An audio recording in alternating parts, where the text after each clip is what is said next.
Now a certain man was ill, Lazarus of Bethany, the village of Mary and her sister Martha. Mary was the one who anointed the Lord with perfume and wiped his feet with her hair. Her brother Lazarus was ill. So the sisters sent a message to Jesus, Lord, he whom you love is ill.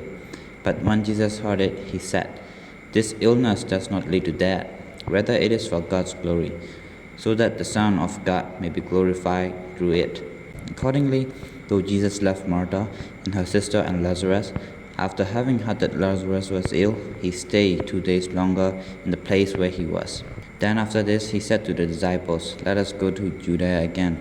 The disciples said to him, Rabbi, Jews were just now trying to stone you, and are you going there again? Jesus answered, Are there not 12 hours of daylight? Those who walk during the day do not stumble, because they see the light of this world. But those who walk at night stumble, because the light is not in them.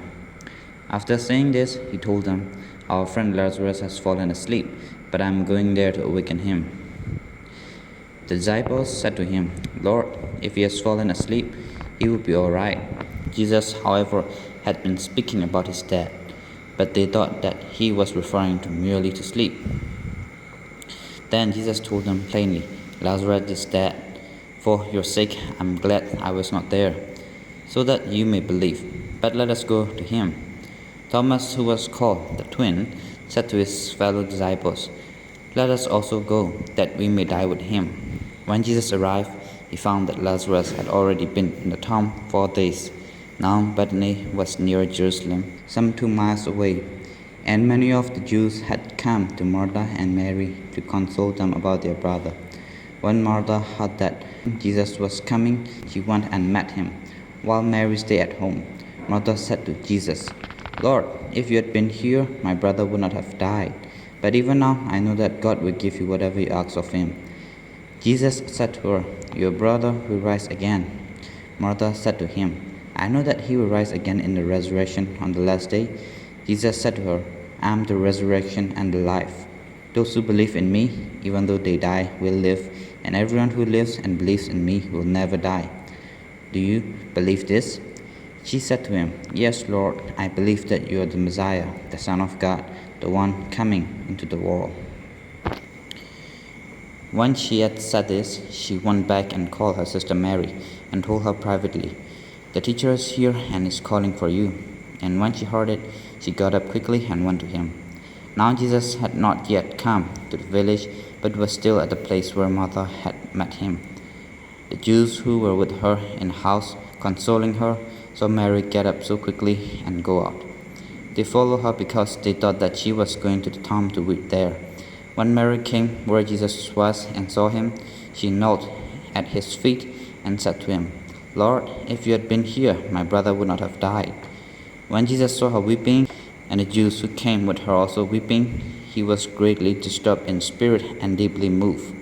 He said, Where have you laid him? They said to him, Lord, come and see. Jesus began to weep. So the Jews said, See how he loved him. But some of them said, Could not he who opened the eyes of the blind man have kept this man from dying? Then Jesus, again greatly disturbed, came to the tomb.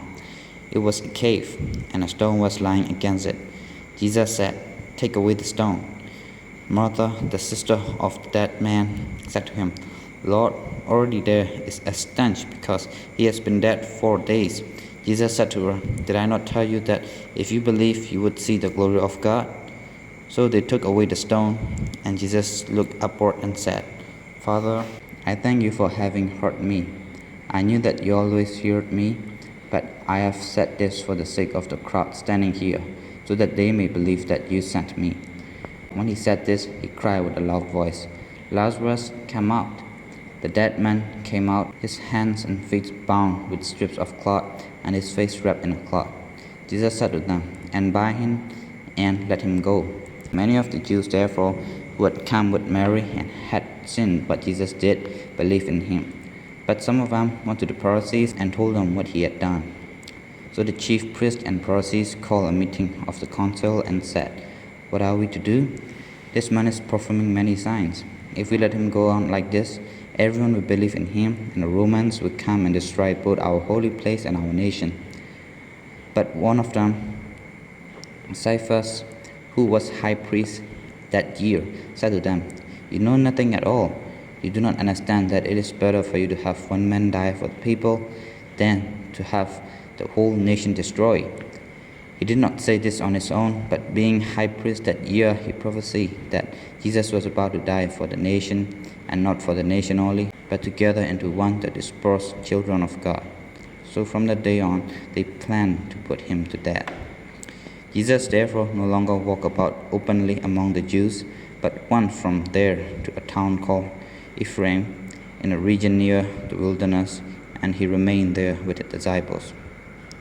Now the Passover of the Jews was near, and many went up from the country to Jerusalem before the Passover to purify themselves. They were looking for Jesus and were asking one another as they stood in the temple, "What do you think? Surely he will not come to the festival, will he?" Now the chief priests and Pharisees had given orders that anyone who knew where Jesus was should let them know, so that they might arrest him.